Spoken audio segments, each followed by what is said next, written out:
Shalini TV நேயர்களுக்கு வணக்கம். தமிழ் புத்தாண்டு பலன்களை பார்ப்போம்.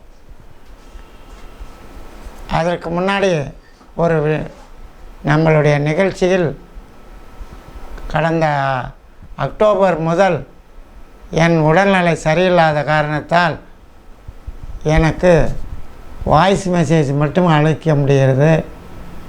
ஆகையினால் கூடிய விரைவில் நான் உங்களுக்கு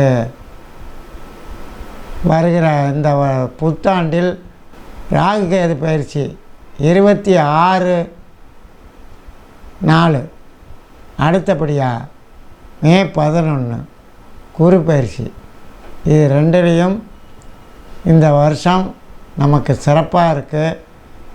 ஆகையினால் நான் இந்த தடவை குரு பயிற்சியும் ராகு பயிற்சியும் நேரடியாக 12 ராசிகளுக்கும் சொல்ல விரும்புகிறேன்.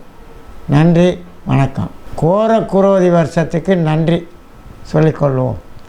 ஏன்னா பொதுவாக கோர குரோதிங்கிறது 1964 வந்துச்சு. இப்போ பாருங்கள், 60 வருஷம் கழித்து வந்துருச்சு தமிழ் புத்தாண்டு.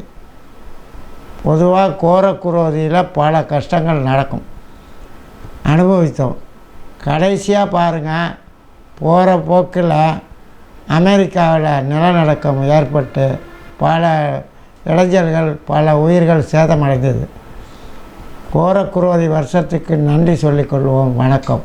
பெருசாக ஏற்படாமல் இது வரைக்கும் பாதுகாத்ததுக்கு நன்றி.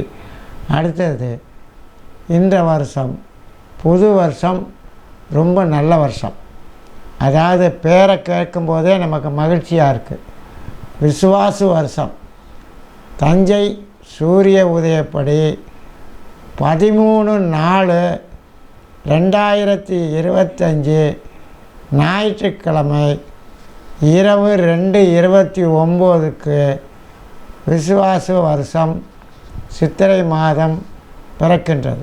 விசுவாசு வருஷத்தின் வெண்பா வெள்ளாமை ஏறும், பசு மாடும் பழிக்கும், சிசு நாசம், மற்றையோரோ வாழ்வார்கள், மாதவங்கள் மீறுமே, உற்ற உலகினில் நல்ல மழை உண்டு.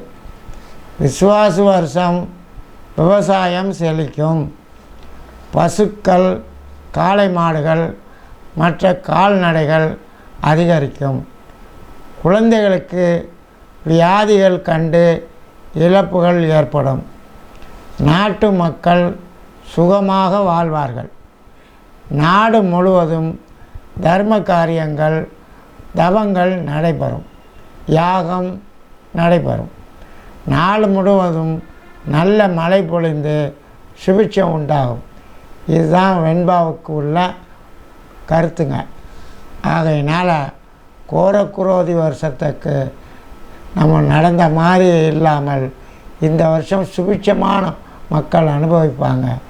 நமக்கு நல்ல பலன் நடக்கிறதுக்கு வாய்ப்பு உள்ளதுங்க. இந்த வருஷம் நிகழும் மங்களகரமான விசுவாசு வருஷம் 13/4/2025 ஞாயிற்றுக்கிழமை பின் இரவு 2:29க்கு மாதம் பிறக்கின்றது. கும்ப லக்கணத்தில் சுவாதி நட்சத்திரத்தில் பிறக்கின்றது. பாருங்கள், கிரக நிலைகளை பார்ப்போம்.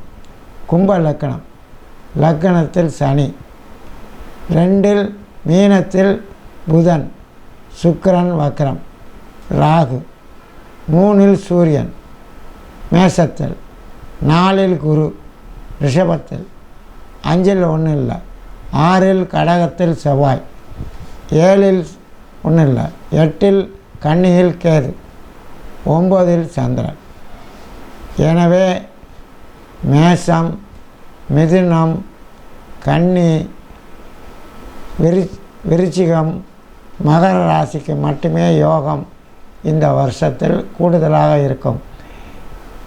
அடுத்தபடியாக ரிஷபம், கடகம், சிம்மம், துலாம், தனுஷுக்கு தான் யோகம். கும்பத்துக்கும் கடகத்துக்கும் சிரமங்கள் அதிகம். மீனத்துக்கும் கூடுதலான சிரமங்கள் ஏற்படும். ஆனால் குரு பயிற்சி வந்தால் மீன ராசிக்கு வெகு நன்மைகள் செய்யும். குறிப்பாக கடகத்திற்கும் சிம்மத்திற்கும் தனுசுவிற்கும் குரு பெயர்ச்சி 11/5/25க்கு பிறகுதான் நன்மைகள் செய்யும். குறிப்பாக கடகம் கும்பம் மிகவும் சிரமம் கொடுக்கும், மீனராசிக்கு கொடுக்காது. காரணம், மீனராசிக்கு நாளில் குரு 11/5 வந்து நமக்கு தொழில் வகையில் நல்ல முன்னேற்றம் ஏற்படும். அதோடு இல்லாமல் மீனராசிக்கு மோட்ச ராசியாக இருப்பதால் சுப செலவுகள் சுப சோபனங்கள் நடந்து கொண்டே இருக்கும். 7.5 சனி பாதிக்காது. அடுத்தபடியாக குறிப்பாக குரு பெயர்ந்தாலும் கடகத்திற்கு 8ல் ராகுவும் சனியும் அதிக கஷ்ட நஷ்டம் கொடுக்கும். உஷாராக இருந்துக்கங்க. லக்கணத்தில் நீச்ச செவ்வாய், மேலும் 8ல் ராகு சனி. மண், மனை, கட்டிடம், கணவன் அல்லது மனைவி வகையில் ஆடம்பரம், புதுவிதமான உத்தியோகம், தொழில், ஆடை, அலங்காரம், பெண்கள் சம்பந்தப்பட்ட தொழில் வகையில் இழுத்துவிட்டு விடும். உஷார்.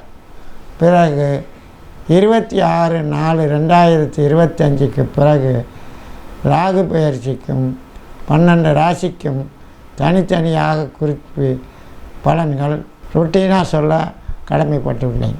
தயவுசெய்து என்னை மன்னிக்கவும். என் உடல்நல குறைவால் நமக்கு இந்த நிலை ஏற்பட்டது. கடந்த அக்டோபரிலிருந்து எனக்கு உடல்நலம் சரியில்லாமல் சிறு ஆப்ரேஷன் மாதிரி நடந்துவிட்டது. எனது குடும்ப நண்பர் அப்போலோ டாக்டர் என் ராகவன் அவர்கள் எனக்கு அறுவை சிகிச்சை செய்து பெரிய உதவி பண்ணினார்.